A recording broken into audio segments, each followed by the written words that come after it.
সুলতানের ৩টি প্রশ্ন। বহু বহু বছর আগের কথা। পারস্যের বুকে এক মহাশক্তিশালী নগরী ছিল সামারকান্দ, যার মিনারগুলো মেঘ ছুঁয়ে দাঁড়িয়ে থাকত, যার বাজারে সোনার টুকরো পাথরের মতো ছড়িয়ে থাকত, যার প্রাসাদের প্রতিটি পাথর কারিগরের ঘামে গড়া। এই নগরীর শাসক ছিলেন সুলতান আজম খান, বয়সে বৃদ্ধ কিন্তু বুদ্ধিতে তীক্ষ্ণ। তার দাড়ির উপর মতো সাদা, চোখ দুটো এখনও বাজ পাখির মতো তীক্ষ্ণ। তিনি ৫০ বছর ধরে এই সাম্রাজ্য শাসন করেছেন, যুদ্ধে, শান্তিতে, দুর্ভিক্ষে, বন্যায়। প্রতিটি বিপদে তিনি তার প্রজাদের পাশে ছিলেন। কিন্তু এখন সুলতান আজম খান জানেন তার সময় শেষ হয়ে আসছে। তার একমাত্র পুত্র শাহজাদা সেলিম, সুন্দর, সাহসী, কিন্তু বোকা, অহংকারী। প্রজাদের কষ্ট সে বোঝে না। ঘোড়া ছোড়ানো, তলোয়ার চালানো, এই দুটোই তার জীবন। শাসনের সূক্ষ্মতা, মানুষের হৃদয় বোঝার ক্ষমতা সেলিমের মধ্যে সেটা নেই। একদিন ভোরবেলা সূর্য যখন সবে পূর্ব দিগন্তে উঁকি মারছে, সুলতান আজম খান তার প্রধান উজির নিজামুল মুলককে ডাকলেন।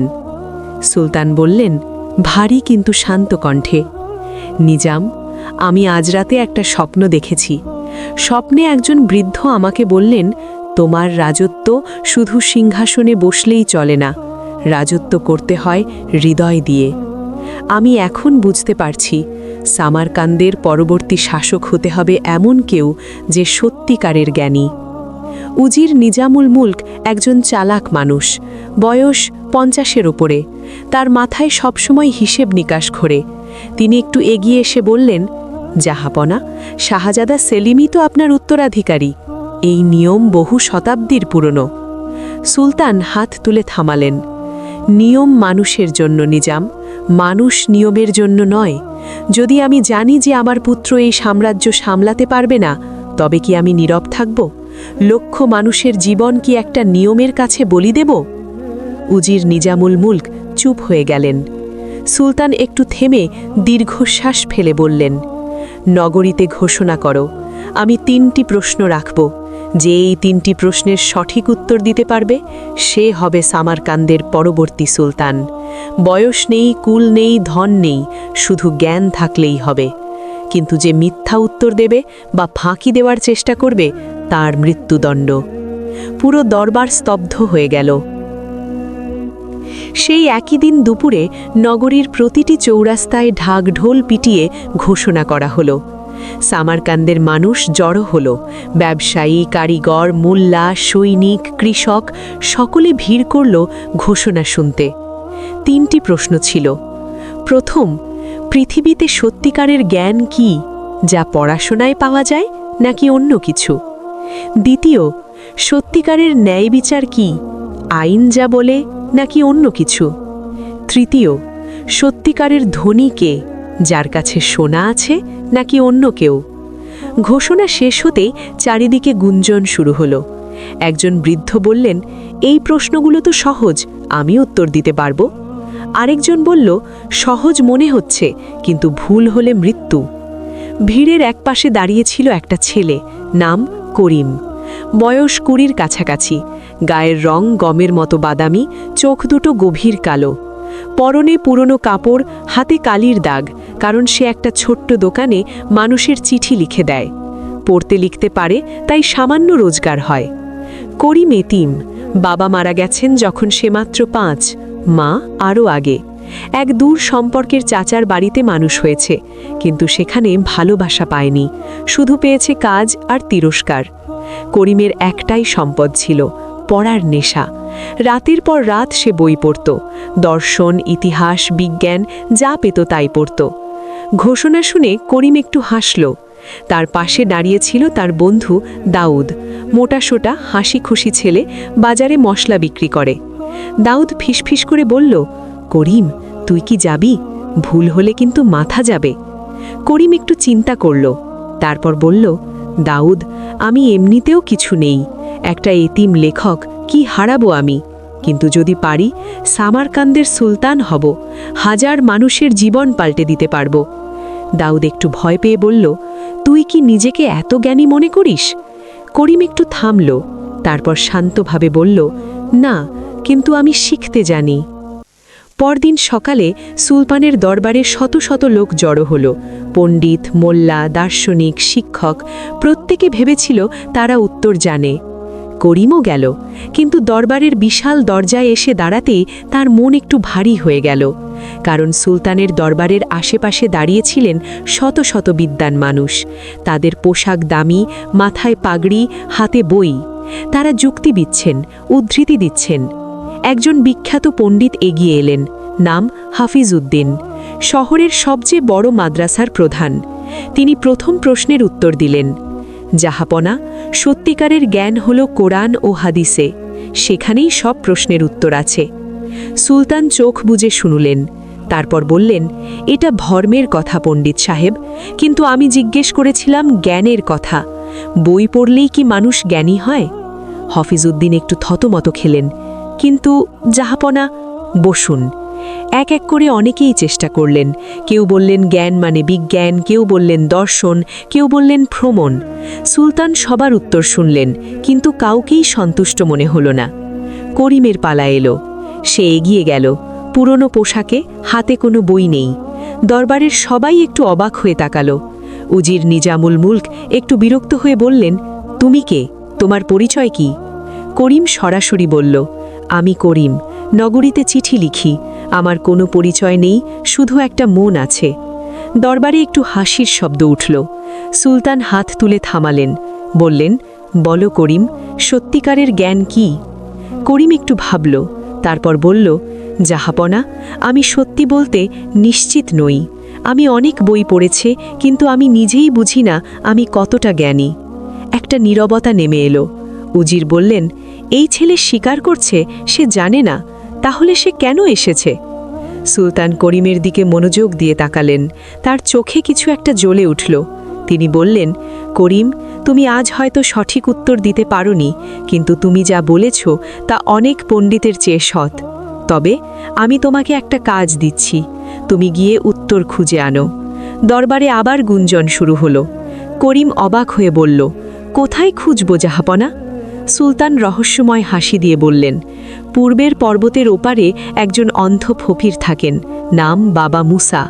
লোকে বলে তিনি পাগল, লোকে বলে তিনি সাধু। তিনি কে সেটা তুমি নিজেই বুঝবে। তার কাছে যাও। যদি তিনি তোমাকে উত্তর দেন, ফিরে এসো, আর যদি না দেন, তাহলে তুমি এমনিতেই হেরে যাবে। আর মৃত্যুদণ্ড? সুলতান একটু থামলেন, তারপর বললেন, তুমি সৎ ছিলে, সৎ মানুষকে আমি হত্যা করি না, কিন্তু তুমি যদি এই যাত্রা না করো তাহলে জীবনেও জ্ঞানী হবে না। করিম সেই রাতেই বেরোল। নাউদ তাকে বিদায় দিতে এসেছিল। একটা পুরনো কম্বল আর কিছু রুটি দিল। করিম, ফিরে আসিস, পর্বতের ওপারে কি আছে কেউ জানে না। করিম হাসল, তুই জানিস দাউদ, আমার কাছে হারানোর কিচ্ছু নেই, তাই ভয়ও নেই।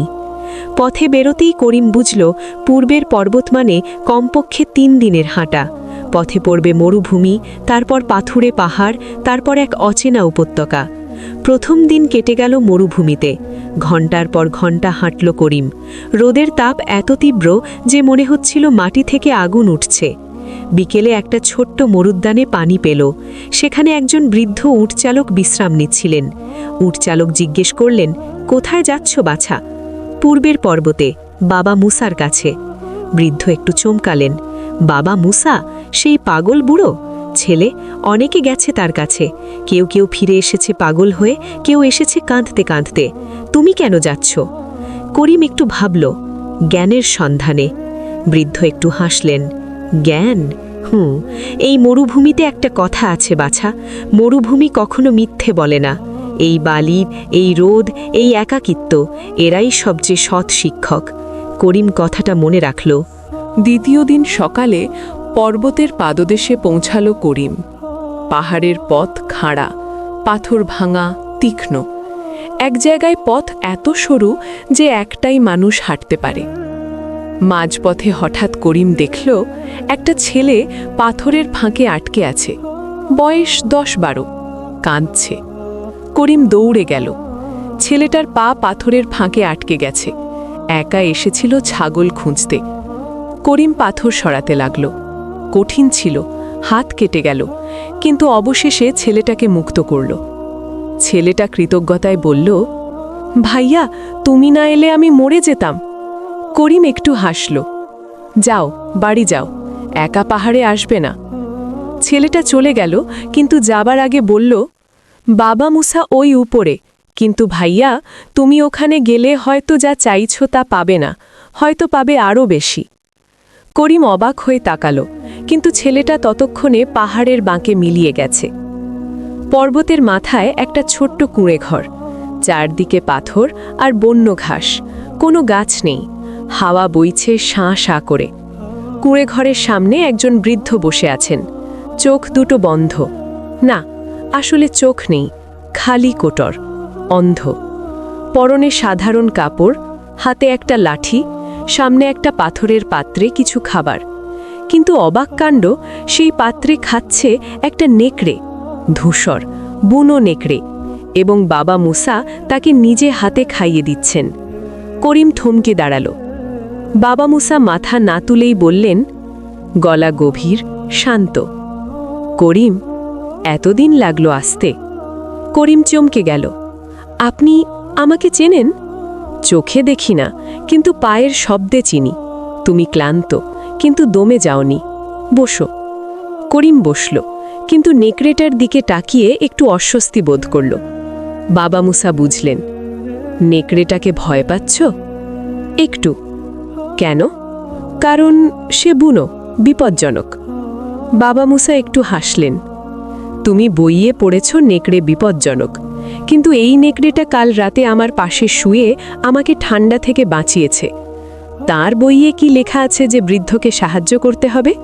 না, কিন্তু সে করেছে। কেন করেছে? করিম নীরব।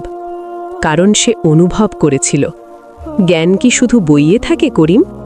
করিম ধীরে বলল, না। বাবা মুসা উঠে দাঁড়ালেন। তুমি সুলতানের প্রশ্নের উত্তর নিতে এসেছ, কিন্তু আমি প্রথমে তোমাকে 3টি জিনিস দেখাবো, তারপর তুমি নিজেই উত্তর দেবে। বাবা মুসা করিমকে নিয়ে পর্বতের একটা খাঁড়া পথে নামলেন।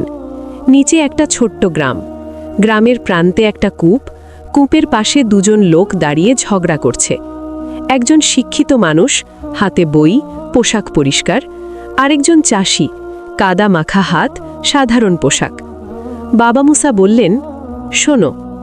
শিক্ষিত লোকটা বলছে, এই কূপের পানি মাটির নিচের স্তর থেকে আসে, বৃষ্টির পানি মাটি দিয়ে চুইয়ে নিচে জমে, তারপর কূপে আসে, আমি বইয়ে পড়েছি। চাষি বলল, হ্যাঁ, কিন্তু এই কূপে পানি আসছে না কারণ পথে পাথর আটকে আছে। সেটা তুমি বইয়ে পড়েছ, কিন্তু দেখতে পাচ্ছ না। শিক্ষিত লোক রাগ করে বলল, তুমি বই পড়নি, তুমি কিভাবে জানবে? চাষি হাত ঢুকিয়ে দিয়ে কূপের পাশের মাটি খুঁড়ল। সত্যি একটা বড় পাথর সরিয়ে দিল, সাথে সাথে পানি আসতে শুরু করল। বাবা মুসা বললেন, করিম, কে জ্ঞানী, যে বইয়ে পড়েছে নাকি যে অনুভব করেছে? করিমের মনে বিদ্যুৎ খেলে গেল। দুজনেরই অর্ধেক জ্ঞান ছিল, কিন্তু চাষির জ্ঞান কাজে লেগেছে। হ্যাঁ, জ্ঞান মানে শুধু মাথায় তথ্য রাখা নয়, জ্ঞান হলো অনুভব করার ক্ষমতা এবং সেই অনুভব থেকে কাজ করার সাহস। বই হলো মানচিত্র, কিন্তু মানচিত্র পথ নয়, পথ হাঁটতে হয় নিজের পায়ে। পরদিন সকালে বাবা মুসা করিমকে নিয়ে গ্রামের মাঝখানে একটা বিচার সভার দিকে গেলেন। একটা মামলা চলছিল। এক বিধবা মহিলার একমাত্র ছেলে একজন ধনী ব্যবসায়ীর গুদাম ঘর থেকে গম চুরি করেছে। ছেলেটির বয়স মাত্র 15। পরিবারে 3 দিন ধরে খাবার ছিল না। গ্রামের কাজী বললেন, আইন অনুযায়ী চোরের হাত কাটা যাবে। মহিলা কাঁদছেন। ধনী ব্যবসায়ী বলছেন, আইন মানতে হবে, নইলে নগরীতে শৃঙ্খলা থাকবে না। গ্রামের একজন বৃদ্ধ উঠে দাঁড়ালেন, কিন্তু এই ছেলে ক্ষুধাই চুরি করেছে, আর এই ব্যবসায়ী নিজে গত বছর ফসলের দাম 4 গুণ বাড়িয়ে দরিদ্রদের অভুক্ত রেখেছে। কার দোষ বেশি? হইচই পড়ে গেল। বাবা মুসা করিমের দিকে ঘুরলেন। কি মনে হচ্ছে? করিম কিছুক্ষণ চুপ থাকল, তারপর ধীরে বলল, আইন বলছে হাত কাটতে, কিন্তু আইনের পেছনে যে উদ্দেশ্য সেটা হলো সমাজকে ন্যায়সঙ্গত রাখা। যদি ক্ষুধার্তকে শাস্তি দিয়ে আর লোভীকে ছেড়ে দেওয়া হয় তাহলে আইন রক্ষিত হয়, কিন্তু ন্যায় নষ্ট হয়। বাবা মুসা ধীরে হাসলেন। এখন বলো, সত্যিকারের ন্যায় বিচার কি? করিম কিছুক্ষণ ভেবে বলল, সত্যিকারের ন্যায় হল আইনের অক্ষর নয়, আইনের আত্মা বোঝা। যে বিচারক শুধু আইনের বই দেখে সে হয়তো ন্যায়সঙ্গত নয়, কিন্তু যে বিচারক মানুষের হৃদয় দেখে, কারণ দেখে, পরিস্থিতি দেখে, সে সত্যিকারের বিচার করে। বাবা মুসা বললেন, তুমি সঠিক পথে আছো। তৃতীয় দিন রাতে বাবা মুসা বললেন, আজ রাতে তৃতীয় পরীক্ষা, কিন্তু এটা চোখ দিয়ে দেখা যাবে না, অনুভব করতে হবে। তিনি করিমকে নিয়ে পাহাড়ের একটা একাকী জায়গায় গেলেন। সেখানে একটা পাথরের উপর বসলেন। বললেন, করিম, তোমাকে আজ রাতে একটা কাজ করতে হবে। কাছের গ্রামে একজন বৃদ্ধ কামার আছেন, নাম হাসান দাদা। তিনি একা থাকেন, অসুস্থ। তার ছেলে শহরে গিয়ে আর ফেরেনি। তোমাকে আজ রাতে তার কাছে যেতে হবে, কোনো কারণ ছাড়া, কোনো পুরস্কার ছাড়া, শুধু তার পাশে বসে থাকতে হবে সারা রাত। করিম একটু অবাক হল। এতে কি প্রমাণ হবে? বাবা মুসা বললেন, যাও, ফিরে এলে বুঝবে। করিম গেল। হাসান দাদার ঘরে গিয়ে দেখল বৃদ্ধ শুয়ে আছেন, জ্বরে কাঁপছেন, ঘরে কেউ নেই।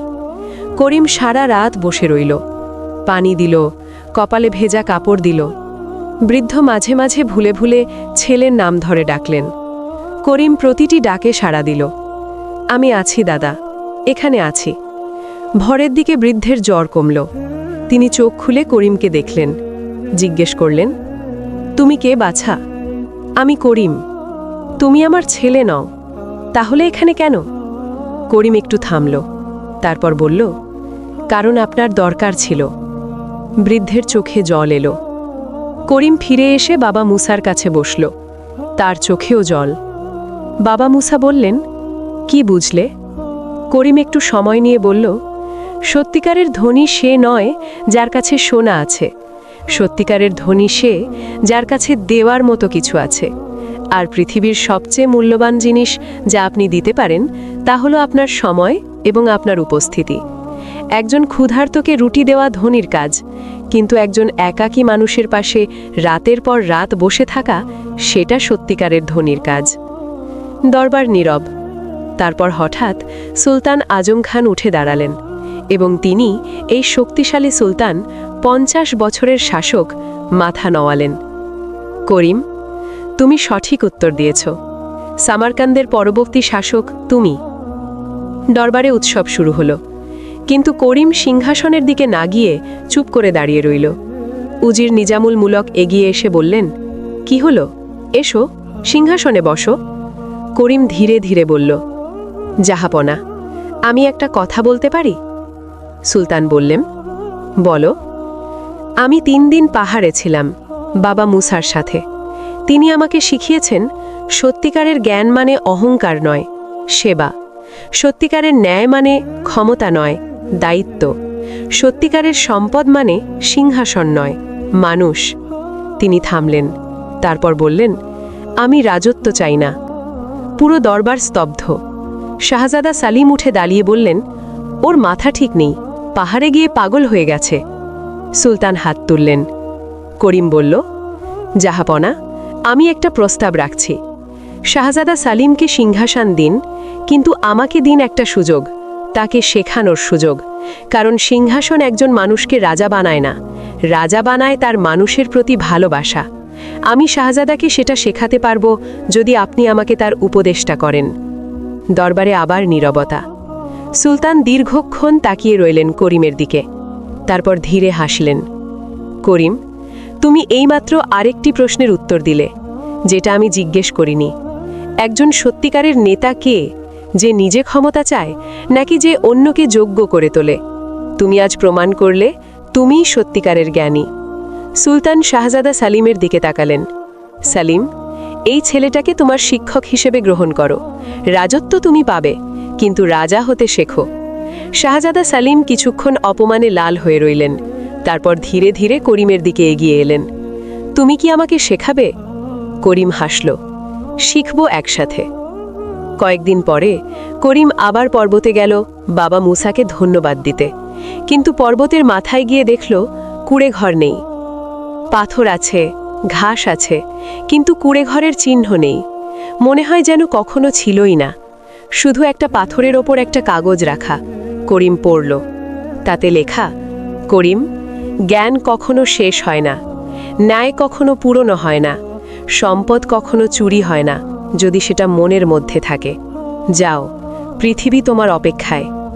করিম দীর্ঘক্ষণ সেই কাগজটা হাতে নিয়ে দাঁড়িয়ে রইল। তারপর নিচের দিকে সামারকান্দের দিকে তাকালো। দূরে নগরীর মিনারগুলো সোনার রোদে চকচক করছে।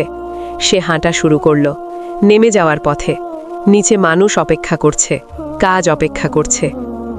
সামারকান্দের ইতিহাসে করিমের নাম লেখা হয়েছিল সবচেয়ে বিচক্ষণ উপদেষ্টা হিসেবে। শাহজাদা সেলিম পরবর্তীতে একজন ন্যায়প্রায়ণ শাসক হয়েছিলেন করিমের শিক্ষায়।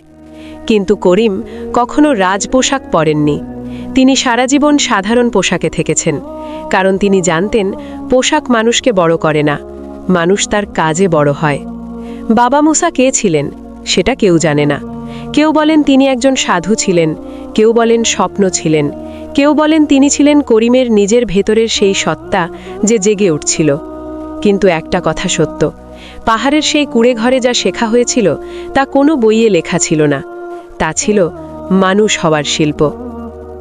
এই গল্প থেকে আমরা কি শিখলাম? সত্যিকারের জ্ঞান কি? বইয়ের তথ্য নয়, অনুভব, এবং সেই অনুভব থেকে কাজ করার সাহস। সত্যিকারের ন্যায় কি? আইনের অক্ষর নয়, আইনের আত্মা, মানুষের কারণ ও হৃদয় বোঝা। সত্যিকারের সম্পদ কি? সোনা নয়, সময়, উপস্থিতি এবং মানুষের জন্য দেওয়ার ক্ষমতা।